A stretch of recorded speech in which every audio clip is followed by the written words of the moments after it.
विद्यार्थी मित्रांनो नमस्कार. मी प्राध्यापक राकेश सुरम. पहिल्या प्रॉब्लेमच्या व्हिडिओनंतर विद्यार्थ्यांच्या कॉमेंट्स आणि प्रचंड प्रतिसादामुळे मी दुसरा व्हिडिओ तुमच्यासाठी आज बनवत आहे. Piecemeal distribution financial accounting FY BComच्या विषयातील हा दुसरा प्रॉब्लेम मी तुमच्यासाठी आज घेऊन आलेलो आहे. विद्यार्थी मित्रांनो, प्रॉब्लेम सोडवताना सगळ्यात अगोदर तुम्ही तुमच्या वहीमध्ये एक्झाम्पल प्रॉब्लेम लिहून घ्या. It is very necessary to write the problem in your notebook and read at least once. एक प्रॉब्लेम तुमच्या वहीमध्ये लिहा. हा प्रॉब्लेम तुम्ही व्हिडिओचा स्क्रीन पॉज करून तुम्ही लिहू शकता किंवा डिस्क्रिप्शन बॉक्समध्ये सुद्धा मी प्रॉब्लेम या ठिकाणी लिहिलेला आहे. तो प्रॉब्लेम तुम्ही ॲज इट इज लिहून घ्या आणि मग प्रॉब्लेम सोडवायला लागा. So let's begin with the problem number 2 FY BCom piecemeal distribution. A, B and C were partners sharing profits and losses in the ratio of 3:3:2 respectively. They decided to dissolve their business as on 31st December 2018, on which date their balance sheet was as follows. विद्यार्थी मित्रांनो, ABC 3 partner होते. त्यांचा profit sharing ratio 3:2 आहे आणि 31 डिसेंबर 2018 रोजी, this is a financial year end, या दिवशीचा बॅलन्स शीट आपल्यासमोर दिलेला आहे. बॅलन्स शीटमध्ये लायबिलिटीज आहेत, असेट्स आहेत. असेट्समध्ये लँड, बिल्डिंग, मशिनरी, स्टॉक आणि डेटर्स. बॅलन्स शीटची टोटल 72,000 आहे, 72,000. On liabilities capital is given A, B and C. Aचं कॅपिटल 24,000, Bचं कॅपिटल 15,000, Cचं capital 9,000. The capital of A, B and C is 24, 15 and 9,000. And third party liability that is creditors. Creditors बाहेरचे लोक आहेत, त्याला third party liability म्हणायचं. त्याची amount आहे 20,000 रुपये. आणि B's loan, it is a first party, म्हणजे बी आपला पार्टनरच आहे, त्याला थर्ड पार्टी म्हणायचं नाही. बीज लोन आहे 4,000 रुपये. लायबिलिटी साईड जेणेकरून आपल्याला कॉलम तयार करताना समजून घेणं आवश्यक आहे. विद्यार्थी मित्रांनो, हा प्रॉब्लेम तुम्ही सोडवताना वहीचे 2 समोरासमोरचे पानं आपल्याला घ्यायची आहेत आणि बॅलन्स शीटची लायबिलिटी साईड पाहायची आणि तेवढे कॉलम आपल्याला बनवायचे आहेत. या ठिकाणी पार्टनर्सचे 3 पार्टनर A, B आणि C. त्यानंतर क्रेडिटर्स आणि बीज लोन, म्हणजे पेमेंट करताना आपल्याला कमीत कमी 5 कॉलम आपल्याला करावे लागणार आहेत. पुढे दिलेला आहे the assets were realised gradually as follows. Asset विकून पैसे आलेले आहेत. 3 columns are given that is date, gross amount and expenses. Gross amount means total amount received after selling the asset. On 31st January, asset sold amount realized, it is 11,000 rupees, but there is an expenses, so you have to consider 11,000 minus 1,000, that is 10,000. विद्यार्थी मित्रांनो, जानेवारी महिन्यात 10,000 रुपये आपल्याला asset विकून पैसे आलेत. 28 फेब्रुवारीला 23,000 वजा 3,000 म्हणजे 20,000. 31 मार्चला 10,200 वजा 600 म्हणजे 9,600. 30 एप्रिलला 13,000 मायनस 1,800, 11,200. 31 मेला 12,000 वजा 2,000 म्हणजे 10,000. काय विचारलंय त्यांनी? Prepare statement showing piecemeal distribution of cash as per surplus capital method. Surplus capital method प्रमाणे आपल्याला पीस मिल डिस्ट्रीब्युशन ऑफ कॅशचं स्टेटमेंट बनवायचं आहे. Very first we have to prepare statement showing surplus capital.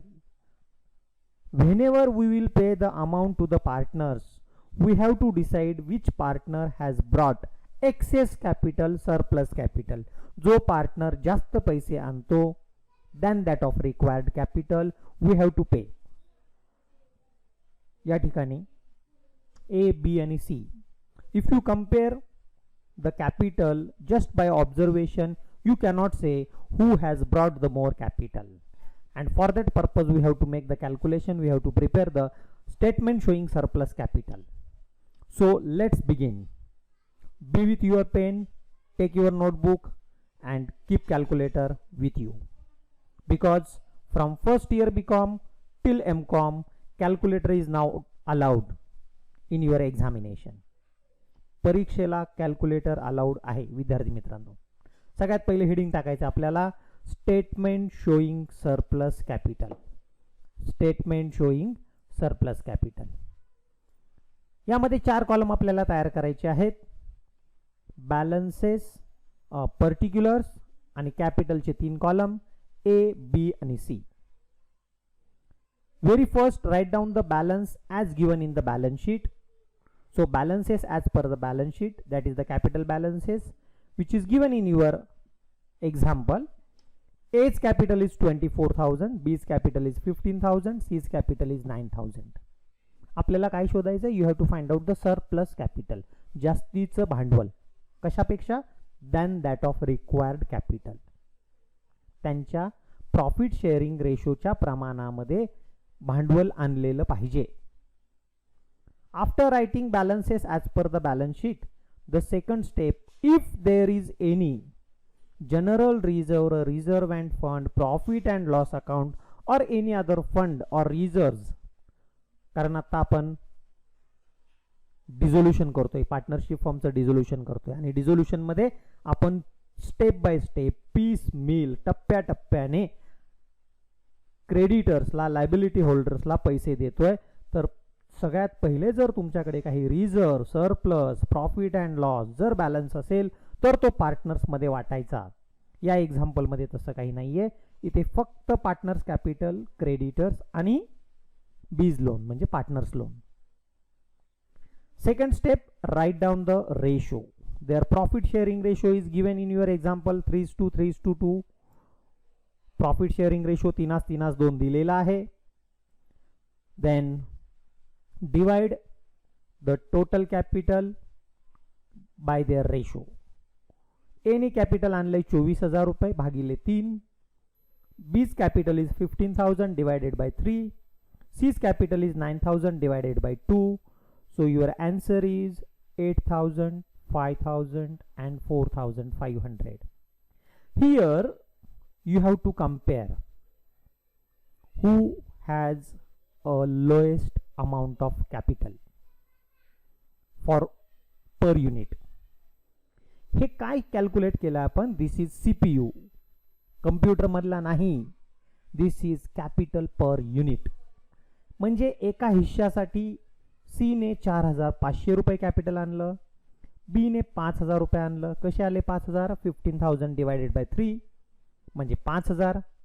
24,000 भागिले 3 म्हणजे 8,000. 8×3 24, 8×3 24. So this is capital per unit. C जर 2 हिश्श्यासाठी 4,500, एका हिश्श्यासाठी 4,500 आणि 2 हिश्श्यासाठी 9,000 आणत असेल तर त्याच्याच प्रमाणामध्ये ए आणि बी ने भांडवल आणायला पाहिजे. So the next step, take the base of C whose capital per unit is lowest. ज्याचं भांडवल सगळ्यात कमी तो बेस घ्यायचा आणि बाकीच्या पार्टनरच्या प्रॉफिट शेअरिंग रेशोनी मल्टिप्लाय करायचं. So take the base of C 4,500 into profit sharing ratio 3:3:2. Take one by one. 4,500 into 3, 4,500 गुणिले 3, 4×3 12, 5×3 15 म्हणजे 1,500 आणि 12,000. That is 13,500. Similarly in the B's column 13,500 and 4,500 into 2, that is 9,000 rupees. म्हणजे या ठिकाणी किती यायला पाहिजे? 9,000 रुपये यायला पाहिजे. That is 9,000 rupees. Okay, now what is this 13,500, 13,500, 13,500? This is required capital. याला एक आपण नाव देऊ शकतो, रिक्वायर्ड कॅपिटल. म्हणजे सी ने 9,000 रुपये भांडवल आणायला पाहिजे, त्यांनी 9,000 आणले. It means there is no excess capital. B has brought 15,000 but required capital is 13,500. त्यांनी किती आणले जास्त? 15,000तून 13,500 वजा करायचे. 15,000 minus 13,500. Remaining balance is 1,500. Similarly, A bought 24,000 but the required capital as per the profit sharing ratio it is 13,500. So 10,500 it is surplus capital. So if you compare the capital of A, B and C, the surplus capital it is of A 10,500, B 1,500. Next. Again follow the same step. Now we have to compare the capital of A and B. आता A आणि B मध्ये कुणी जास्त भांडवल आणलं ते आपल्याला शोधायचं आहे. विद्यार्थी मित्रांनो, पुन्हा तीच स्टेप करायची आहे. Again take down the ratio. The profit sharing ratio is 3:3. सीचं विचारात घ्यायचं नाही कारण सी कट झालेला आहे. सो 10,500 डिवायडेड बाय 3, 10,500 भागिले 3, 35 त्रिक 105 म्हणजे 3,500. and in B's column 1,500 divided by 3, that is 500. Again compare who bought least capital. कोणाचं भांडवल सगळ्यात कमी आहे. रेड केले मुद्दामून. बी चं कॅपिटल किती आहे? सगळ्यात कमी आहे 500 रुपये. Take the base of B and write down. Taking base of B, that is 500, and multiply with their profit sharing ratio. याला काय म्हणायचं? आता जे आपण कॅल्क्युलेट करतोय त्याला काय म्हणायचं? दिस इज रिक्वायर्ड कॅपिटल. 3 हिश्श्यासाठी, एका हिश्श्याला 500 रुपये, 3 हिश्श्यासाठी 5 त्रिक 15. 500 into 3, 1500. 500 into 3, 1,500. So the required capital is 1,500 in A column, in B also 1,500. But A bought 10,500. So you have to deduct 1,500 from 10,500. 10,500 तून 1,500 वजा करा. 9,000 शिल्लक राहिले आणि 1,500 मधून 1,500 वजा करा म्हणजे किती शिल्लक राहिले? 0, nil balance. If you compared A and B, the absolute surplus it is of only A. म्हणजे या तिघांमध्ये सगळ्यात जास्त कॅपिटल कुणी आणलं असेल तर ते A ने आणलेलं आहे. जर एवढं तुम्ही स्टेटमेंट शोईंग सरप्लस कॅपिटल बनवलं तर तुम्हाला परीक्षेसाठी कमीत कमी 5 मार्क्स मिळतील. You will get 5 marks for preparation of this surplus capital method. 1 mark there may be the less or more depending upon the problem and question size. Now second step. पहिलं step झालेलं आहे statement showing surplus capital. विद्यार्थी मित्रांनो, second step. You have to decide the priority for the payment of liability. So the priority for the payment of liability, if you have to decide, very first आपल्या example मध्ये creditors आहेत आणि B's loan आहे. Realisation expenses दिलेले नाहीत. If there is a realisation expenses, very first you have to pay amount of the realisation expenses. So write down here. Number 1, creditors, it is a priority of the payment. असेट विकून आलेले पैसे सगळ्यात पहिले क्रेडिटर्सला द्यायचे. Number 2, partners loan, म्हणजे पहिले third party, नंतर फर्स्ट पार्टी. फर्स्ट पार्टी म्हणजे पार्टनर स्वतः. त्यानंतर जर पैसे शिल्लक राहिले then you have to pay to the absolute surplus. सगळ्यात जास्त कुणी आणलं? ए ने आणलंय. किती आणलेत? 9,000 रुपये. आणि त्यानंतर ग्रीन कलर मध्ये जे कॅपिटल लिहिलेलं आहे दॅट इज सरप्लस कॅपिटल. ए चं सरप्लस आहे 10,500, बी चं सरप्लस आहे 1,500. या ठिकाणी मी मुद्दामून एक स्टेटमेंट छोटंसं तयार केलेलं आहे. तुम्ही सुद्धा वहीमध्ये असं स्टेटमेंट तयार करा. Payment of surplus capital. A ने जास्त भांडवल आणलं 10,500, बी ने आणलं 1,500. आउट ऑफ पहिल्यांदा first you have to pay 9,000 to A. A ला 9,000 द्या. नंतर जर पैसे उरले तर ए आणि बी दोघांना सायमल्टेनियसली प्रपोर्शनेट त्यांच्या प्रपोर्शन मध्ये पेमेंट करायचे. That is 1,500 and 1,500 in their profit sharing ratio. आले का लक्षात? आणि शेवटी जर पैसे शिल्लक राहिले तर you have to pay amount to the all partners. विद्यार्थी मित्रांनो, 1 मिनिट व्हिडिओ पॉज करा. प्रायोरिटी ऑफ द पेमेंट लिहून घ्या. पेमेंट ऑफ सरप्लस खूप सोपं आहे. 2-3 प्रॉब्लेम झाले की ऑटोमॅटिकली तुम्हाला लक्षात राहील, लिहिण्याची आवश्यकता राहणार नाही. आधी सरप्लस कॅपिटलमध्ये 10,500 1,500, पण देताना ॲब्सोल्यूट सरप्लसचे पैसे अगोदर द्यायचे आहेत आपल्याला 9,000 रुपये. त्यानंतर 1,500 1,500 ए आणि बी ला त्यांच्या रेशोमध्ये द्यायचे आहेत. So dear students, now let's begin with the preparation of statement showing piecemeal distribution of cash. Okay, so very first take down your notebook. वही घ्या. 2 पानं समोरासमोर. डाव्या बाजूच्या पानावरती 3 कॉलम करायचे आहेत आपल्याला. सुरुवातीला हेडिंग टाका. You can write statement showing distribution of cash as per surplus capital method. दोन्ही पानांच्या मधोमध सेंटरला in the top margin you can write statement showing the surplus capital statement showing distribution of cash as per surplus capital. Now make the columns date, particulars and cash. डाव्या बाजूच्या पानावरती 3च column करायचे विद्यार्थी मित्रांनो. डेटचा कॉलम छोटासा, कॅशचा column सुद्धा छोटासा अमाउंट साठी. उजव्या बाजूच्या पानावरती 3 पार्टनर्सचे 3 column, that is A B and C उजव्या बाजूला. पण पेमेंट देताना आपल्याला क्रेडिटर्सला अगोदर पैसे द्यायचे, म्हणून क्रेडिटर्सचा कॉलम पहिल्यांदा करायचा, नंतर बीज लोनचा कॉलम करायचा. So the sequence is creditors, B's loan, A capital, B capital and C capital.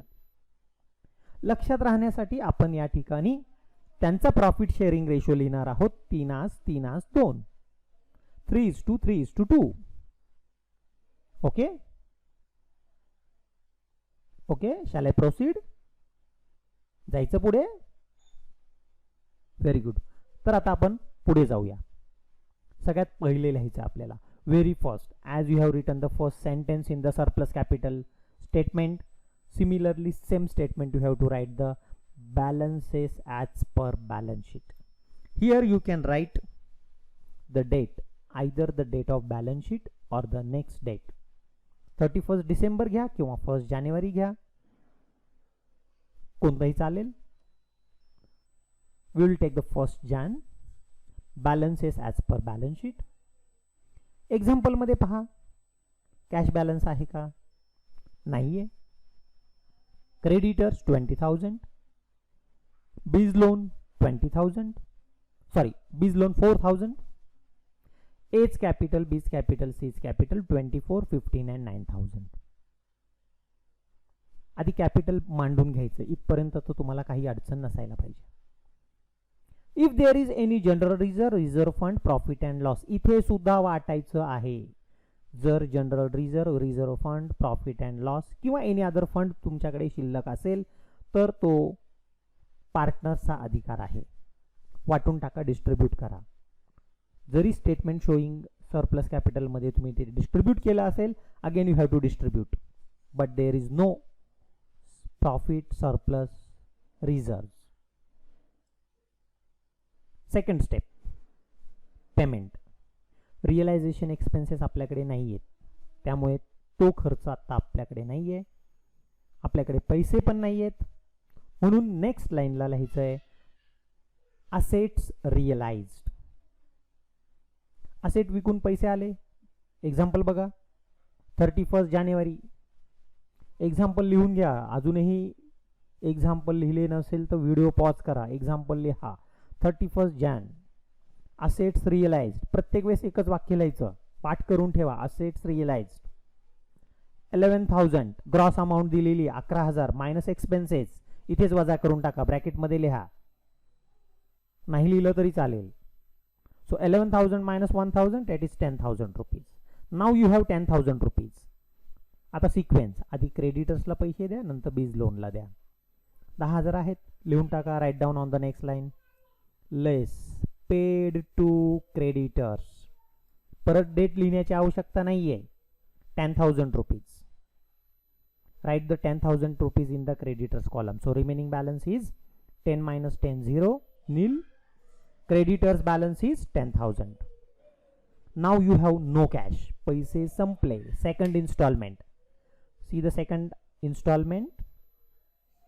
बघा, जानेवारी नंतर येणार Feb. So 28th Feb.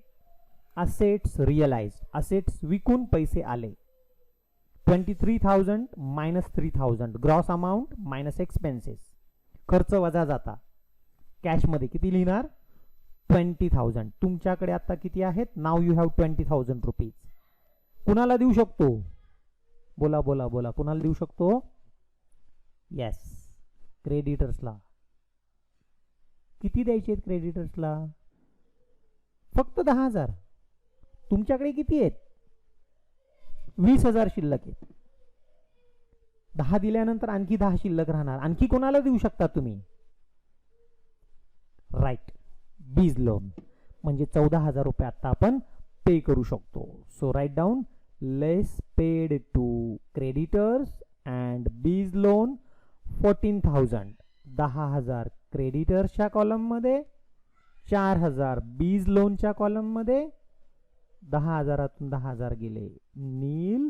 Creditors नील झाले, बीज लोन सुद्धा नील झालं. आता राहिलंय काय?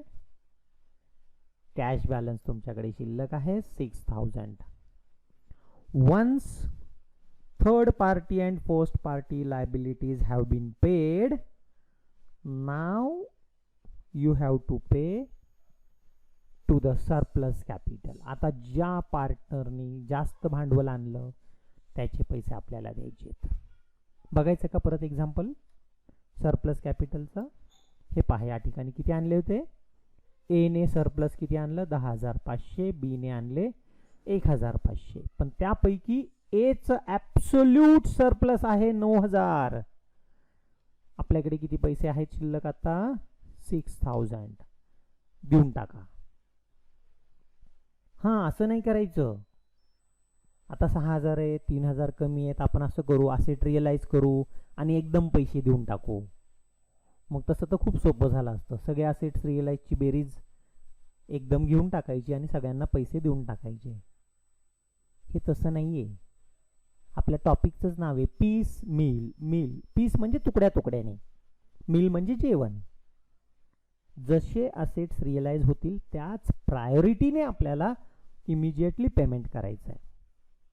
ओके, तर 6,000 आपल्याला ए ला द्यायचे होते, 9,000 कशाचे? Absolute surplus. Now we can pay. So write down on the next line, less paid to A into bracket absolute surplus, 6,000 in the cash column and 6,000 in the H column. B आणि C ला आता काही देऊ नका. 6 minus 6 0. A ला दिले 6,000. 24 मधून 6,000 गेले, रिमेनिंग बॅलन्स इज 18,000. पैसे संपले. Next instalment, third instalment, Jan, Feb. Now come to the next month, it is a March. So write down 31st March. Assets realized. Asset विकून पैसे आले. काय वाक्य लिहायचं? Assets realized. 10,200 minus 600. 10,200 मधून 600 गेले, 200 गेले, राहिले 400. म्हणजे 10,000तून 400 गेले, 9,600. कुणाला द्यायचे? 9,600 आपल्याला ए ला द्यायचे होते ॲब्सोल्यूट सरप्लसचे 9000. परत एकदा बघा किती द्यायचे होते 9000. दिले किती आत्ता आपण 6000. बाकी किती राहिले रिमेनिंग बॅलन्स इज 3000. नाही समजलं परत मागे जाऊया आपण. ए ला द्यायचे होते ॲब्सोल्यूट सरप्लसचे 9000. आपल्याकडे पैसे फक्त 6च होते. 6 दिले म्हणजे शिल्लक राहिले 3000 रुपये आणखी देणं आहे. मग आधी आपण ए ला पैसे देऊया. म्हणून पुढे लिहा on the next line write down less paid to A absolute surplus. A ला देऊन टाका ॲब्सोल्यूट सरप्लस. ठीक आहे 3000 रुपये देऊन टाका ए ला. एच्या कॉलममध्ये 3000 कॅशमध्ये 3000. रिमेनिंग बॅलन्स इज 9 मधून 3 गेले 6600. 18 मधून 3 गेले 15000. ओके बी चे परत तेवढेच 15000. सी मध्ये काही चेंज नाहीये 9000. आता ॲब्सोल्यूट सरप्लसचे पैसे दिले. विद्यार्थी मित्रांनो परत मागे जा. आता सरप्लस कॅपिटल एचं सरप्लस होतं 10500. 9 पेमेंट केलं राहिले किती 1500. बी चे सुद्धा राहिले किती 1500. इथे आपण शोधलं पहा ग्रीन कलर मध्ये. स्टार करून ठेवा तुमच्या वहीमध्ये. सरप्लस कॅपिटलला स्टार करा. स्टार करा व्हेरी इम्पॉर्टंट. स्टार करा. चांदणी. चला पुढे. आता ए ला द्यायचे 1500. बी ला द्यायचे 1500. तुमच्याकडे पाहिजे 3000 रुपीज. लेट्स चेक किती आहे तुमच्याकडे बघा शिल्लक 6600. देऊ शकतो का आपण ए ला आणि बी ला? Of course 1500 we can pay to each A and B. So less paid to A and B, right into bracket, surplus capital 3000. A च्या कॉलम मध्ये 1500, B च्या कॉलम मध्ये 1500. वजाबाकी करा. Remaining balance 6600 minus 3000. 3600. 15000 1500 गेले 13500. 13500 and 9000. तुम्हाला वाटेल की सर इथे रेड कलर का वापरलेला आहे. Once surplus capital have been paid to all the partners A and B. एकदा सरप्लस कॅपिटलचे आपण पैसे दिले त्यांचं कॅपिटल त्यांच्या प्रॉफिट शेअरिंग रेशो मध्ये आलं का नाही चेक करायचं. यायलाच पाहिजे. जर त्यांचं कॅपिटल प्रॉफिट शेअरिंग रेशो मध्ये आलं तर समजायचं आतापर्यंतचा प्रॉब्लेम आपला करेक्ट आहे. बघा कितीने भाग जाईल 135 135 आणि 90. 45 ने भाग जाऊ शकतो. 45 दुने 90. 45 त्रिक 135.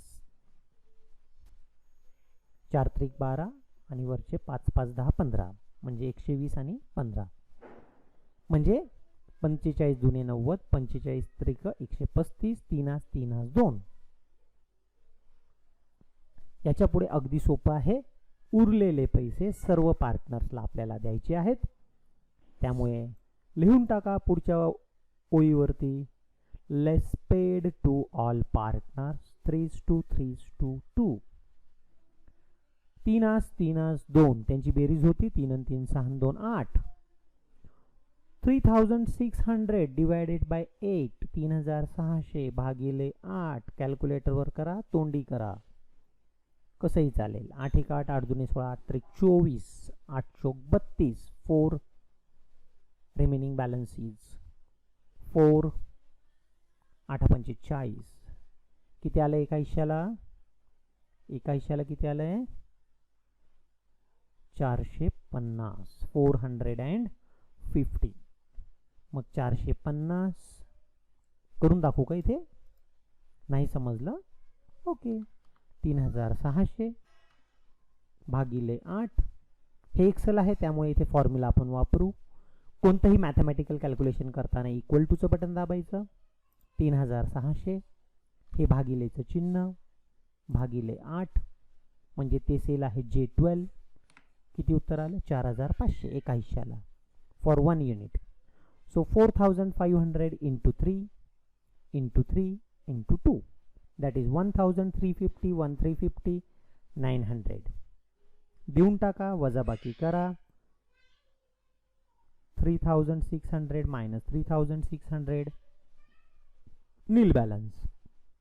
13500 मधून 1350 गेले, 12150. 12150 आणि 9000तून 900 गेले, 8100. समजले का? पैसे संपले. बघा नेक्स्ट इन्स्टॉलमेंट आहे का? एक्झाम्पल पहा. एक्झाम्पल मध्ये आहे 30th April assets realised. Asset विकून पैसे आले. 13,000 मायनस 1,800 एक्सपेन्सेस आहे, म्हणजे 11,200. कुणाला द्यायचे? सगळ्यांना देऊन टाका, ऑल पार्टनर्स. एकदा का सरप्लस कॅपिटलचे पैसे दिले, उरलेले पैसे सगळ्या पार्टनर्सला देऊन टाकायचे. म्हणून खाली लिहायचं लेस पेड टू, वरचंच वाक्य लिहायचं ऑल पार्टनर्स. 3 11,200 देऊन टाका. 11,200 परत इथे कॅल्क्युलेशन करून दाखवतो बाळांनो, लक्ष द्या. 11,200 डिवायडेड बाय 8 किती आलं? 1,400. 1400. एका हिश्श्याला for 1 unit 1,400. So 4 2s are 28, 4 3s are 42. So 4,200 to the A, 4,200 to B, 2,800 to C.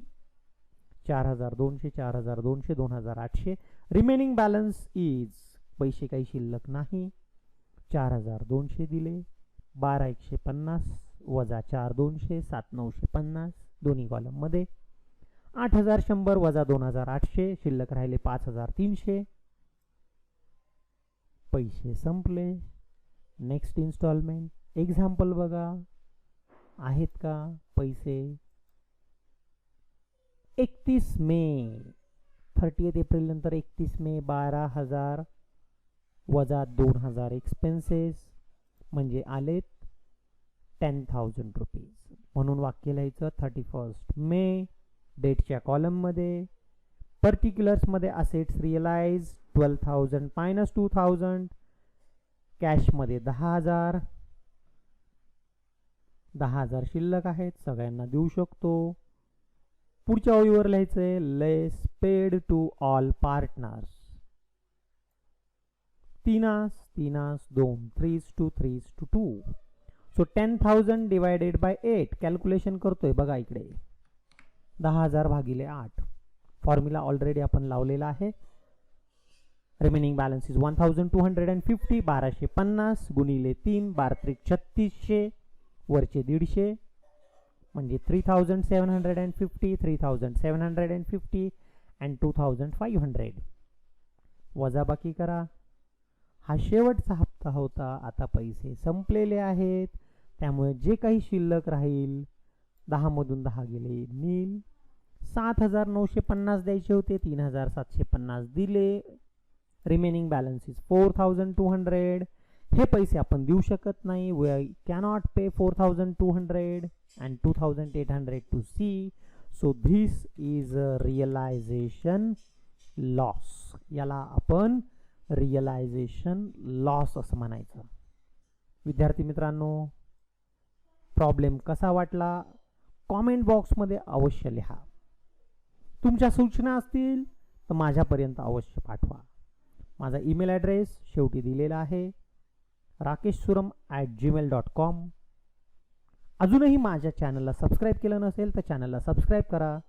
आणि तुमच्या सर्व मित्रांना, मला माहिती आहे या पॅन्डेमिक सिच्युएशनमध्ये बऱ्याच ग्रामीण भागातल्या विद्यार्थ्यांपर्यंत शिक्षण पोहोचत नाही आहे आणि नेटवर्कचा इश्यू असल्यामुळे अकाउंटन्सी विषय लाईव्ह शिकवत असताना अनेक अडचणी मी पाहिलेल्या आहेत. माझा आवाज येत नाही किंवा विद्यार्थ्यांचा आवाज येत नाही, विद्यार्थ्यांना समजत नाही, लाईव्ह लेसनमध्ये पाठीमागे जाता येत नाही, बॅकला जाता येत नाही. त्यामुळे जर भविष्यामध्ये एप्रिल महिन्यामध्ये जर तुमची परीक्षा थेरी पद्धतीने झाली तर तिथे तुम्हाला अडचण येऊ नये. तुम्ही हा व्हिडिओ कितीही वेळा रिव्हर्स करून पाहू शकता. सर्वात अगोदर चॅनलला सबस्क्राईब करा, म्हणजे नवीन व्हिडिओ तुमच्यापर्यंत पोहोचतील. याच पद्धतीने कॉमर्स विषयाशी संबंधित बरेच व्हिडिओ माझे यूट्यूब चॅनलला आहेत, ते सुद्धा तुम्ही पाहू शकता. धन्यवाद. थँक्यू. Bye bye.